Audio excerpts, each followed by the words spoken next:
Bonjour à tous, je vous propose un tirage pour faire un petit point sur une situation qui pour vous est bloquante, problématique, il y a quelque chose qui vous semble ne pas être fluide en tout cas. Voilà, tout domaine confondu, on va regarder ça de façon assez énergétique, assez générale, puisque justement je ne rentre pas déjà dans le cas par cas d'un tirage individuel et ensuite non plus dans la finesse d'un tirage par domaine. Voilà, donc à voir. Laissez-vous guider par votre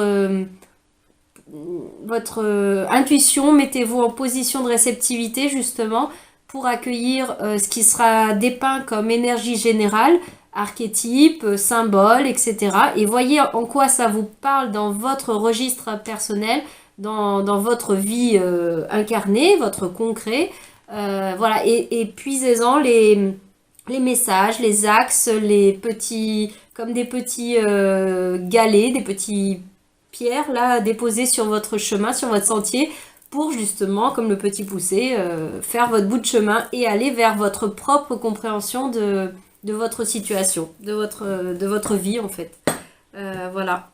On va regarder avec le tarot. Alors, on va aller voir pour les personnes qui écoutent.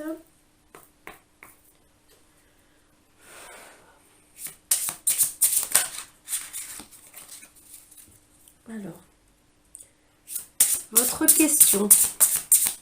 La carte qui va nous parler de votre thématique, votre problématique. Quel est votre sujet en fait? Même si ça se veut large. Alors, pour les personnes qui écoutent, l'impératrice. Je pense qu'il est beaucoup question de vous-même. Hein. L'impératrice représente souvent la consultante, même si c'est bien plus que ça, même si vous êtes un homme. Hein. On parle de soi, on parle de vos projets peut-être également, quel que soit l'ordre de vos projets, le domaine. Hein. On peut parler de ça.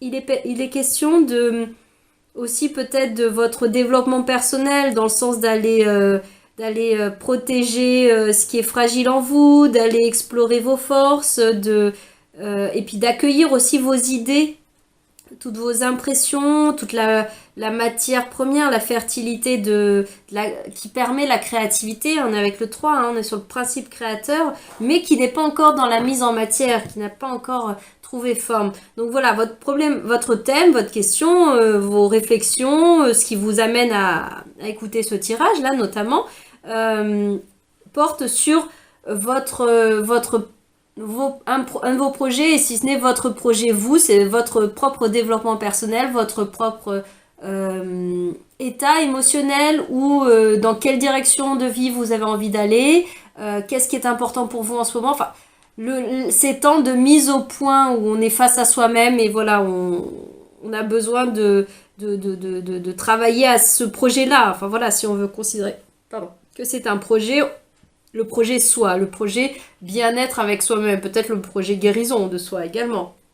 Ça peut aussi, oui, ça nous parle de créer, donc ça peut littéralement parler de la sphère familiale en tant que mère, ou même en tant que par rapport à votre mère, ou des enfants, construire la famille. Et même si ce n'est pas de cela directement, il est question de ce que vous créez, donc de vos bébés, de votre projet dans ce sens-là, votre futur, votre œuf, votre petit projet nouveau-né, enfin qui n'est pas encore nouveau-né justement, qui est en préparation, en incubation, en gestation à l'intérieur de vous-même, même si vous ne savez pas encore, vous êtes le bébé qui est à l'intérieur, on le ressent, la mère, le réceptacle du bébé peut se connecter à beaucoup de choses, mais il ne sait pas encore qui il est. Elle ne sait même pas la forme qu'il a, elle ne voit pas les contours de son visage, combien même de l'imagerie peut permettre d'investiguer un petit peu, mais c'est pas tant ça la question. Et en plus, elle ne sait pas qui il est, puisque son qui il est, sa personnalité, ou même l'expression de son âme, ne se donnera à voir au fil du temps, au fil de l'extérieur, etc.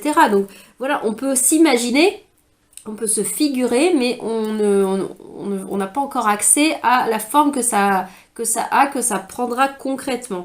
Donc voilà, ça peut parler pour vous, quel que soit le projet. Hein. que ce soit un projet de vie, que ce soit un projet concrètement des enfants, de créer, que ce soit un projet artistique, on peut vraiment être dans ces énergies-là. Euh,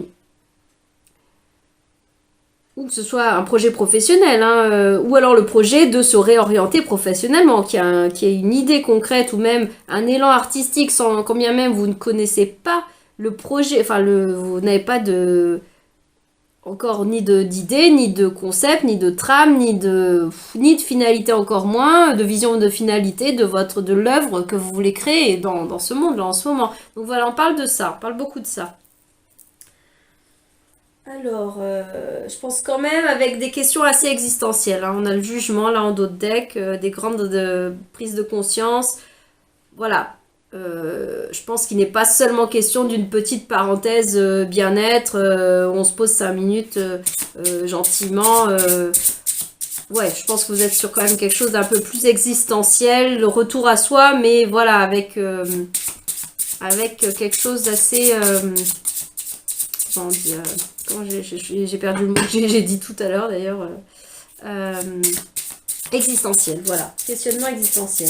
Alors, le blocage, ce qui bloque pour vous en ce moment par rapport à cet état d'esprit, ces états d'âme, ces énergies, ou ce domaine qui s'active pour vous en ce moment. Alors, ce qui bloque pour vous, s'il vous plaît. Alors, ce qui bloque.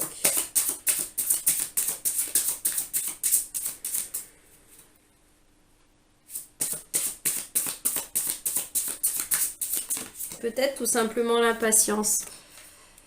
La justice. Ce qui bloque, ouais, c'est le manque d'équilibre. En tout cas, la quête d'équilibre qui n'est pas encore arrivée à son aboutissement, d'être au point d'équilibre. Ce qui bloque aussi pour vous et qui ne contribue pas à trouver ce point d'équilibre, qui vous met pour l'instant peut-être encore en déséquilibre, pour tendre à cet équilibrage intérieur, et équilibrage amènera à avoir les idées claires, à savoir ce que vous voulez, où vous voulez aller, et qui permettra de passer à l'étape de mise en matière du dit projet, de ces prises de conscience de vie, voilà, ensuite de savoir vers où ça vous mène. Là, vous êtes à un état avant du champ des possibles, avec le foisonnement comme la forêt vierge, hein, le foisonnement d'idées, etc. Ou le foisonnement qui ne sont même pas des idées, de prémices d'ébauches, de couleurs dans tous les sens, mais voilà, et qui n'est pas encore dans la matière. Et pour ça, il faut passer par l'étape d'équilibrage, de faire le point sur tout ça et de trancher, vous voyez, l'épée de la justice, d'aller défricher parmi cette forêt foisonnante là dont je vous parlais, de vos idées, de vos projets, même de vos émotions, des émotions ou même des pensées encombrantes, hein, limitantes. Il n'y a pas que de la richesse quand je parle de ce foisonnement, je parle de beaucoup d'abondance, beaucoup d'émergence, de principes de créativité, mais il y a aussi tout ce qui fait partie de cette forêt vierge ou pas. Elle est loin d'être vierge de toute vie, elle est pleine de plein de choses, et peut-être beaucoup trop de choses, beaucoup trop de pensées, d'adversité, de choses limitantes, de vos croyances notamment, pour parler de la sphère des idées, du mental, mais peut-être aussi des blessures émotionnelles. Donc il y a beaucoup de choses à élaguer, beaucoup de choses à trancher avec la justice. En tout cas, pour l'instant, ça bloque. Donc le conseil qui découle de ce blocage, on le trouve assez facilement, et justement de travailler à votre propre alignement intérieur, votre propre équilibre, retrouver le calme, la sérénité parmi ce foisonnement qui est le principe même de la création. Donc il est fertile en cela, mais tellement abondant qu'il ne permet pas forcément de trouver quel tableau va se dépeindre de tout ça, quelle ligne, dans la forêt vierge, quel sentier dans quelle direction aller. Il faut se défricher comme à la machette, là, imaginons un explorateur, une exploratrice, d'aller faire son chemin, tracer son chemin, le défricher au milieu de le champ des multiples. On pourrait aller en haut, en bas, à droite, à gauche, comme ci, comme ça, peu importe en fait, telle couleur, tel fruit, tel autre, peu importe, c'est pas la question, c'est de trouver quelle est votre voie, et pour ça, ça passe par, en tout cas ce qui bloque, c'est un manque d'alignement, un manque d'équilibre, et le foisonnement en lui-même qui du coup devient trop abondant, encombre, et empêche d'aller vers cet esprit beaucoup plus épuré. J'ai envie par exemple, je parle au feng shui, au côté taoïste, enfin voilà, vous voyez, faut faire du yoga, enfin, c'est pas dans la forme, ce que je vous dis, c'est pour vous donner l'esprit de faire le vide. L'idée des choses qui se mettent en place parce qu'il y a un silence qui s'est fait, en tout cas il y a des bruits parasites qui sont calmés, qui sont apaisés, voire qui ont été coupés, qui ont été complètement évacués, et de là va pouvoir émerger ce qu'il reste ou ce qui parle plus fort, dans le sens qui a plus envie de donner sa voix d'expression, la forme plus concrète ou des lignes directrices de ce que prendra ce projet, des lignes que prendront cette création artistique par exemple, etc. Ou en tout cas vous serez plus en accord avec votre intention en fait. En dessous de tout, la question au-delà de la forme, c'est qu'est-ce qui meut tout ça, qu'est-ce qui met en mouvement tout ça, quel est l'esprit sous-jacent, votre esprit, donc quelle est votre intention, au-delà d'une intention d'obtenir dans la matière, une intention de forme, de voir se réaliser, quelle est la vibration, qu'est-ce qui est intense pour vous, vivant pour vous, peu importe, il n'y a pas de bien, il n'y a pas de mal, hein, peu importe l'intention, quelle est la vraie intention, j'ai envie de dire, quelle est l'âme par exemple, si on parle d'une œuvre d'art, quelle est l'âme qui va émerger de cette œuvre, quel va être l'esprit de ce tableau, quel va être la coloration de cette chanson, quel va être c'est pas pour dire la morale de cette histoire dans l'idée d'une poésie ou quoi que ce soit, mais quelle est la fibre de tout ça, voilà, l'essence. Et même si on parle je parle pas d'artistique, même si on parle de vous, quelle est votre essence pour savoir vers où on veut aller. On a besoin d'aller rencontrer qu'est-ce qui est vivant pour nous, qui on est, au-delà de toutes les illusions, au-delà de tout ce qu'on croyait être qu'on n'est peut-être pas, au-delà de l'abondance de possibilités de ce qui peut être dans la vie pour les uns pour les autres et même pour soi. Quelle est cette voie, cette liane qu'on a envie de choper au passage? Quel est ce sentier qu'on a envie d'aller défricher? Dans quelle direction? Vers le nord, vers le sud, vers l'est, en haut, en bas, en souterrain? Peu importe, mais voilà, voyez, c'est ça. Et cet esprit, un peu dans l'idée d'image, hein, je connais même pas vraiment le feng shui en soi, hein, désolée si c'est pas trop l'idée, mais de philosophie bouddhiste, taoïste, où on va laisser de la place au vide, au silence, on va retirer ce côté spartiate aussi.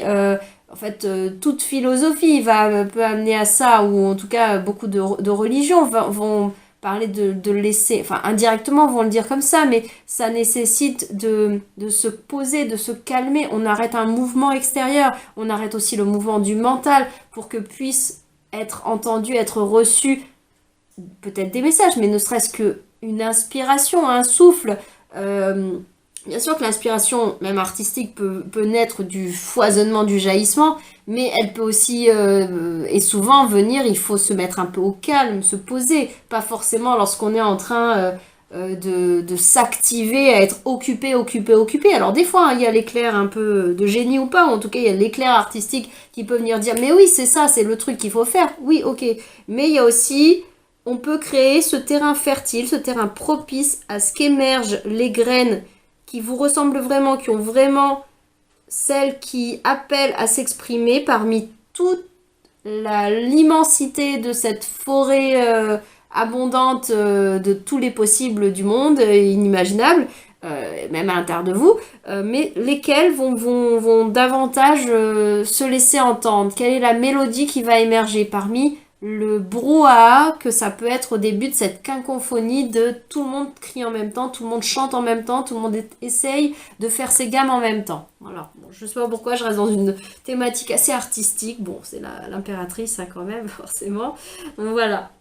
On va aller regarder un petit peu quels sont par rapport à votre réalité actuellement, votre thématique, ce qu'il en est pour vous dans cette énergie, par rapport à ce blocage, ce qui a pu être, quelles ont pu être certaines influences assez majeures, assez influentes, notamment sur ce sujet-là, dans votre passé. Et ensuite, on verra ce qui se tissera, ce qui se dessinera plus dans la projection à venir, en fonction, bien sûr, des énergies, des états d'esprit, que vous aurez décidé, l'intention que vous aurez décidé d'empuissancer, à laquelle vous aurez donné plus de puissance, vous aurez fixé votre attention là-dessus et alimenter, donner matière à ce que ça se réalise et vous allez co-construire cette réalité.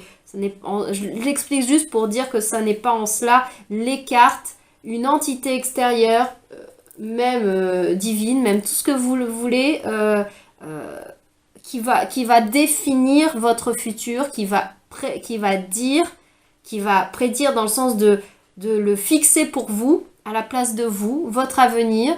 Non, vous allez le construire. Les cartes notamment, tout ce qui est de l'ordre des oracles, quel que soit, même le tarot, hein, dans le sens de l'oracle qui permet d'entre-apercevoir un futur possible, il dépend de vos choix présents. Il dépendra, et pas que de circonstances, de bien d'autres choses, mais principalement quand même de vous. Et de toute façon, vous êtes dans cette... c'est ce que vous faites, hein, l'impératrice, vous avez retour à vous-même. Pour aller vers le chemin, vers vous-même, vers soi, vers ce qui est vraiment vivant. Et donc ça découlera de ce que vous nourrissez à l'intérieur de vous. Je ne sais pas si vous connaissez le conte philosophique, notamment a priori rattaché à la culture amérindienne des deux loups, où il y a ce jeune ou cet enfant qui demande à un sage, une personne âgée, enfin qui est symbole de sagesse en tout cas, et lui demande... le sage lui dit qu'il y a deux loups qui vivent à l'intérieur de chacun et donc l'enfant lui demande de ce que c'est, donc lui dit qu'il y a le loup de... C'est assez binaire justement, mais c'est très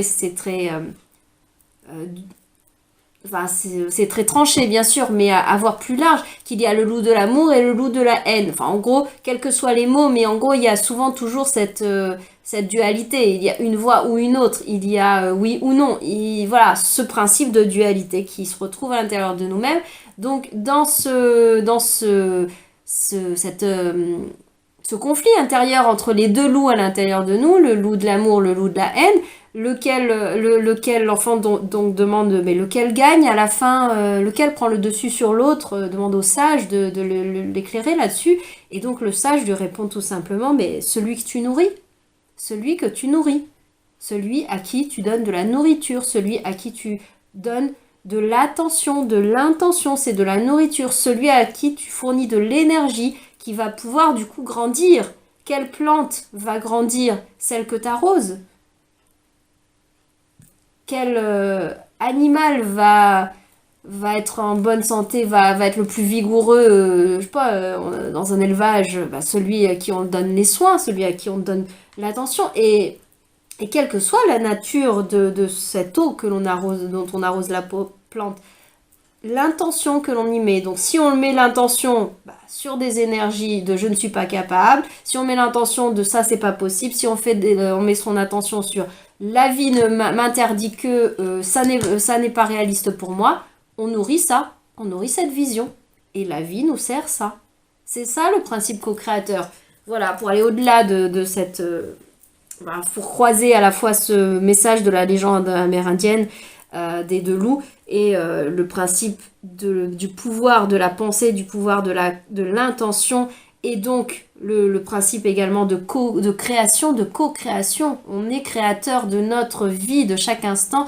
Et tout ça pour vous parler de cette idée du futur, de dessiner le futur. Mais je pense qu'il est c'est au-delà de l'expliquer du point de vue des cartes, de la cartomancie, du tarot, etc. et d'un tirage. Là, ça vient vraiment l'expliquer par rapport, je pense, à votre quête actuelle, à votre questionnement, à votre état, votre période que vous traversez là, sur cette idée aussi en termes de blocage, mais sur lequel j'imagine vous allez travailler, vous allez œuvrer à cheminer vers cet équilibrage, cet alignement à l'intérieur de vous.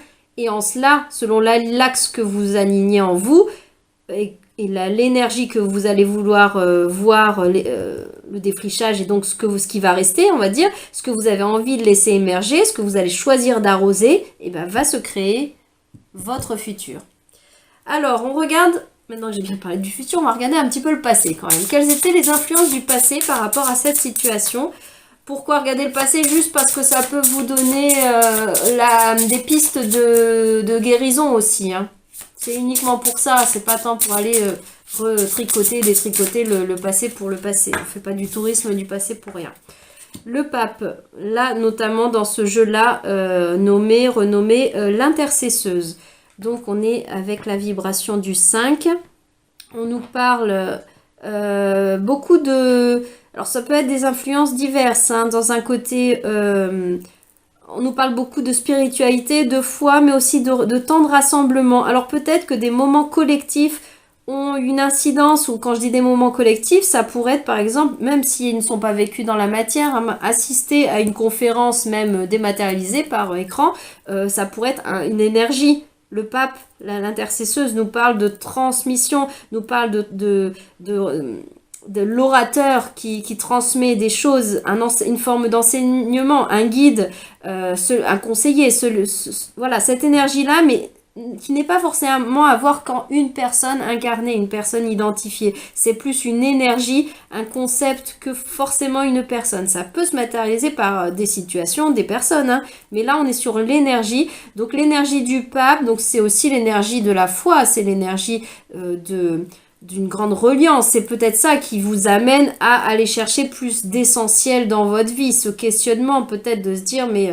il y a des choses pas alignées dans ma vie, il y a des qui correspondent peut-être à une partie de la personnalité que je me suis construit jusque-là. Non, construite de toute façon, même pour un homme, mais qui n'est pas forcément le langage de mon âme, le langage de quelque chose de plus profond chez moi, dont on retrouve le côté très spirituel dans l'intercesseuse, dans le pape. Un intercesseur, il fait l'intermédiaire, il intercède entre des parties, entre des personnes, voire entre des mondes, hein, on peut parler de ça. Donc voilà, il peut y avoir des déclics, je sais pas, qui ont pu être vécus dans des moments de transmission. Ça peut être un stage, des choses comme ça peut être en entreprise, ça peut être la famille, ça représente complètement ça aussi, l'idée du groupe, hein, l'idée des rassemblements, des festivités. Ah bah là, plus récemment, est-ce que c'est un déclic par rapport aux festivités de fin d'année, Noël, jour de l'an, des choses comme ça, ou pas, hein, ou toute autre chose, hein. C'est juste que là c'est très temporel, donc ça me fait sourire en pensant à ça.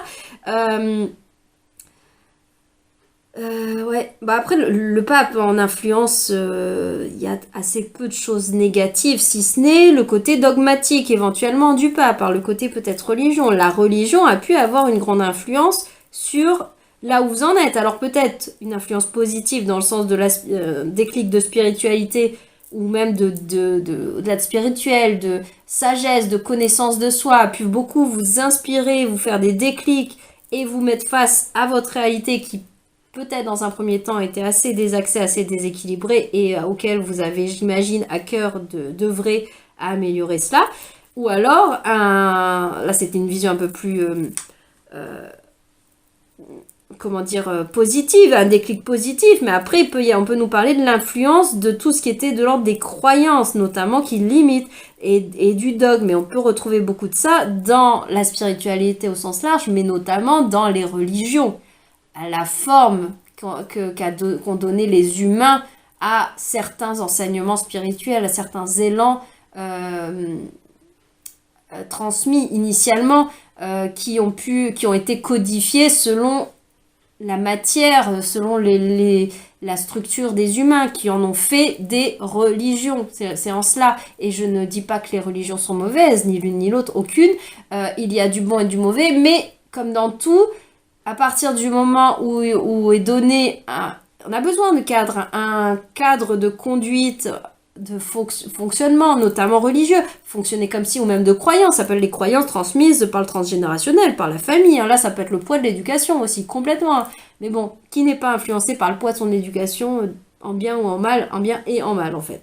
Mais au niveau des religions, bien sûr qu'il faut un cadre, il y a des codes de fonctionnement, des protocoles, des rituels, et la question c'est juste jusqu'où ça me fait grandir, ça m'accompagne dans ma spiritualité notamment, et donc dans ma vie, pour que ma vie soit guidée par l'enseignement spirituel, ou à quel moment il m'enferme, il me dicte ma conduite, il limite mes actions, il me dit comment faire et non pas il m'aide à grandir comme l'image quand on fait pousser des arbres, notamment arbres fruitiers ou n'importe quoi, de l'idée de l'arbre qu'on laisse grandir et à qui on aide, on met éventuellement un tuteur pour qu'il grandisse dans ce sens-là, mais en suivant quand même sa nature, son essence, le mouvement vers notamment la lumière, là pour le coup, vers le soleil et en dessous le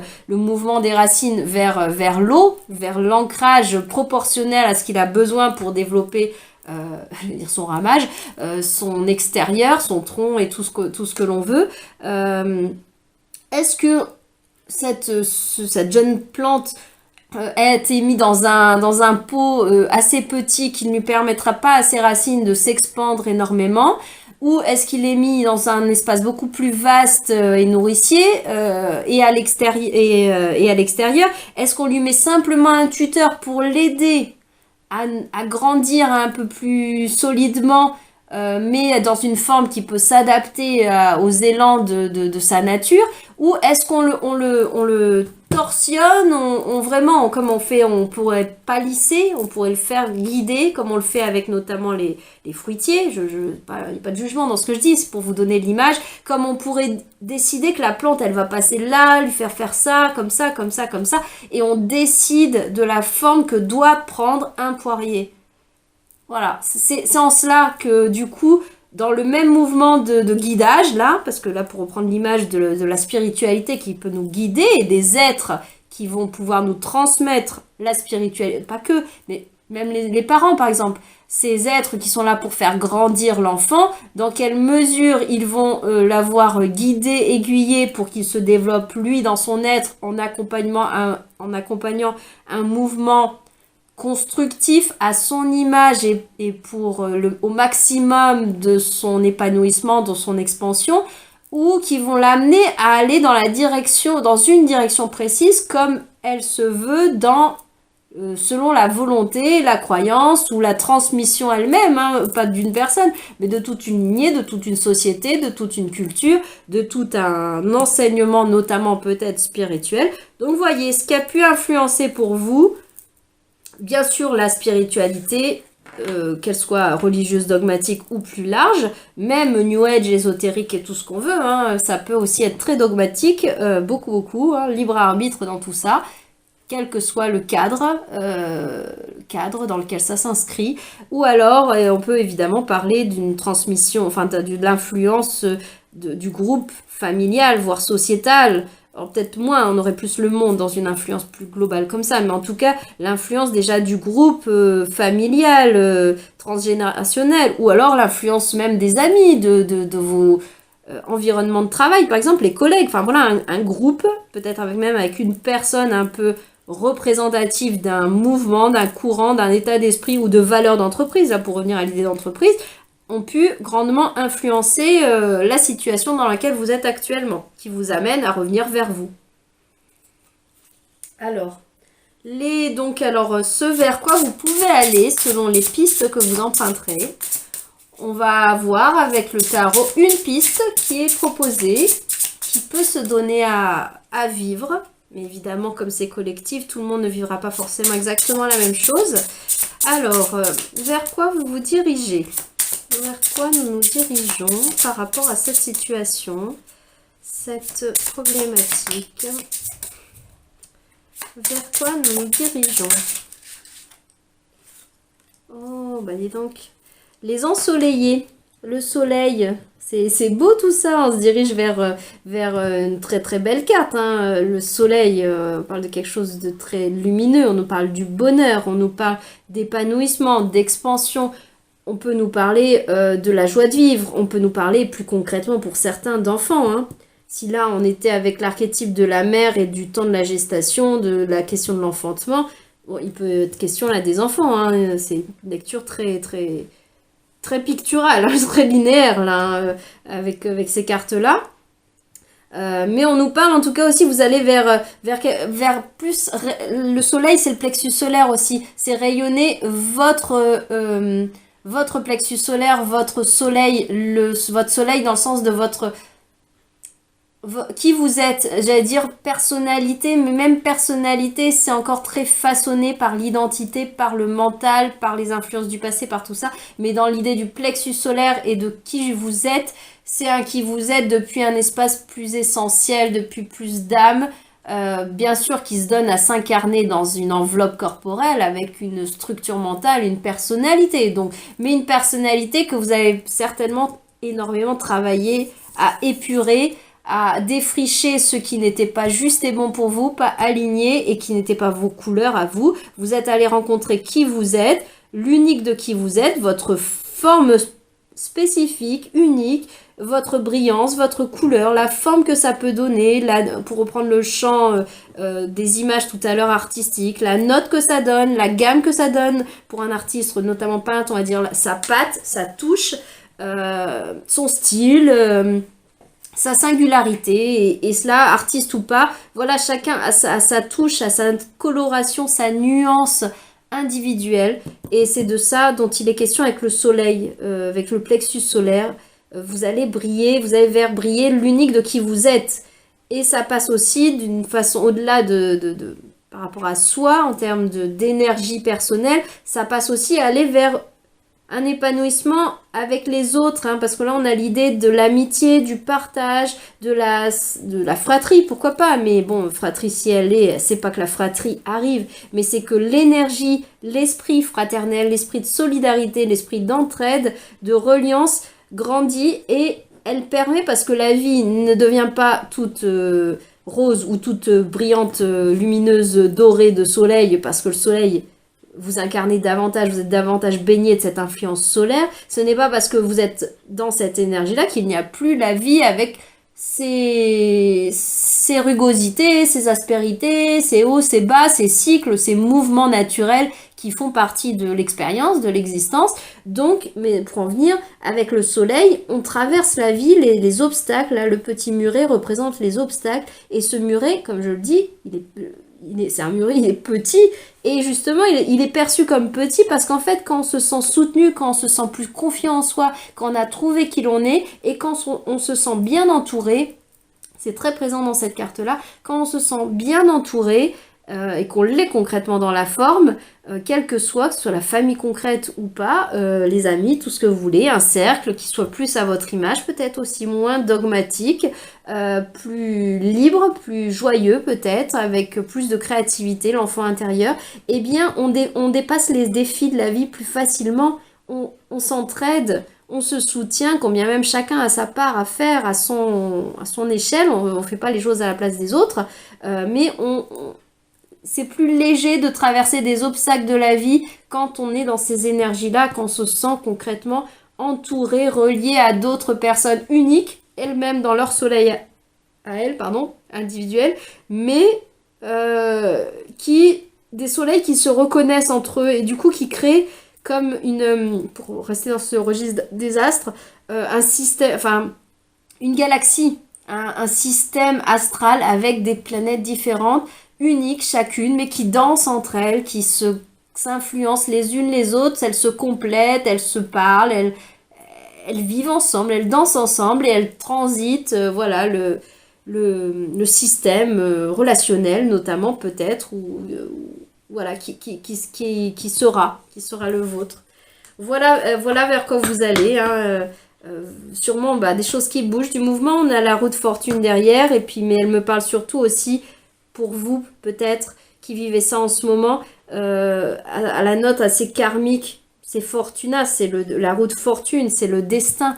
Voilà, il peut y avoir de ça, hein. Vous êtes peut-être à une étape assez colorée. L'âme a choisi de venir vivre ce moment de remise en question, ce moment de chamboulement qui prend peut-être la forme que ça prend, qui n'est pas forcément confortable, mais bon voilà, il y a un goût de karmique dans ce que vous vivez, vous avez vécu, mais également ce vers quoi vous allez sera aussi en lien avec, comme aligné avec votre destinée. par exemple, au niveau de l'astrologie, hein, je suis loin d'être complètement calée, mais ça me fait penser à s'aligner avec nos axes de nœuds lunaires qui nous parlent un peu de notre destinée, dans le sens de la destinée du karma qu'il y a derrière nous, le bagage, et la destinée dans le sens de ce vers quoi on va. Là, c'est cet axe où il y a deux énergies, deux signes ou deux planètes, enfin voilà, des domaines qui sont opposés, si on peut dire, ou en tout cas qui sont complémentaires, sont opposés dans le sens elles sont diamétralement opposées sur le cercle que représente notre thème natal, représentant le ciel, l'emplacement la cartographie du ciel à notre naissance. Et donc je pense à cette ligne de destinée avec les nœuds lunaires, et également aussi à cette appellation, ce point, je ne sais pas du tout comment il est calculé et représenté par quoi, mais qu'on parle du milieu du ciel, qui vient nous tracer je crois que c'est l'axe, c'est ce dans quoi on pourrait dire notre destinée, dans le sens de notre mission de vie, notre mission d'âme, et quelle que soit la forme. Je parle pas que de métier, je parle pas que de projet, on parle pas forcément de ça, mais mission d'âme, c'est ce pourquoi on est venu vivre et incarner, les leçons qu'on est venu apprendre, l'énergie qu'on est venu diffuser. Voilà, mission d'âme, de toute âme, je pense, c'est de venir vivre, d'incarner son soleil, incarner qui il est dans son essence, dépoussiérer, décloisonner des croyances, des dogmes et de tous les manteaux qui ont constitué l'apparat du personnage qui s'est créé à l'origine, qui s'est identifié dans le jeu de la dualité, dans ce principe du jeu de la densité, hein, puisque les âmes, avant de s'incarner, elles sont l'absolu, elles vivent, enfin elles sont une seule et même entité en fait. C'est ça, c'est absolu en fait. C'est pas les âmes, c'est une seule énergie, une seule entité qui vient qui pour vivre des expériences, parce que quand on est tout, quand on est omnipotent, on est absolument tout. En fait, on est tout, on n'est rien en même temps. Donc, il n'y a pas de dissociation, il n'y a pas de séparation entre ça, une personne, une autre, etc. Donc, pour vivre ça, il faut créer de la séparation. Il faut créer de la dualité. C'est pour ça qu'il y a ce principe de matière. La matière n'existe que parce qu'il y a cet encodage de dualité. Il sert à ça. Il est ni bon ni mauvais. Il sert à vivre des expériences. Donc, une âme venant vivre dans l'incarnation, choisit de venir vivre le principe de séparation, de dissociation avec l'absolu, de cloisonnement des énergies et de l'identification de chacun à des énergies, et du coup vient goûter l'unique, vient goûter la différenciation des uns et des autres, et du coup vient se goûter lui-même dans la différence, l'unique de qui il est à l'intérieur de lui, mais qui vient rencontrer l'unique de qui il est de façon plus vaste sur un pan beaucoup plus absolu, comme je vous le disais tout à l'heure, mais ça reste nous en fait. Hein. On vient goûter aussi cette part de nous dans l'absolu qui vit une autre expérience et qui rencontre d'autres parts de nous qui vivent aussi cette expérience.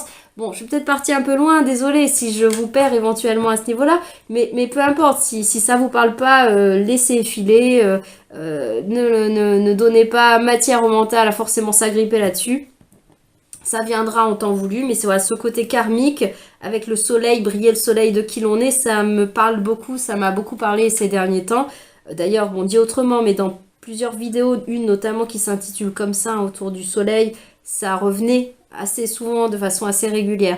Donc voilà, peut-être au-delà de ce paysage-là qu'on a dépeint dans ce tirage-là, peut-être que vous y trouverez d'autres pistes, d'autres bouts de réponse, ou peut-être pour mieux comprendre ce que j'évoquais peut-être avec l'idée du rayonner le soleil, l'unique de qui l'on est, dans ces vidéos-là, vous aurez peut-être matière. Voilà, donc je vous laisse découvrir d'autres vidéos, explorer sur la chaîne Pareidolie de Clos si vous en avez envie, cette vidéo ou d'autres. Et vous avez également le groupe Facebook qui s'appelle Le Chemin vers Soi, où je partage sous différentes formes et où j'invite aussi tout à chacun à venir partager ses propres ressources ou ses propres de développement personnel, de spiritualité, de là où chacun en est. Peut-être même ces moments de fragilité, ces questionnements tout simplement, un élan, une envie de reliance, envie de sentir de la solidarité. Il y a aussi de la place pour ça, vous pouvez intégrer le groupe et ensuite partager des choses dans ce groupe. où moi-même, je partage pas mal de choses sous différentes formes, des textes, des inspirations, bon, bien sûr, des cartes, des tirages, des interprétations, voilà. Voilà pour ce tirage et j'espère qu'il vous aura permis d'éclaircir certaines choses en vous, à l'intérieur de ce que vous vivez, de ce que vous traversez. Voilà, je vous souhaite une bonne période. Voilà, à bientôt.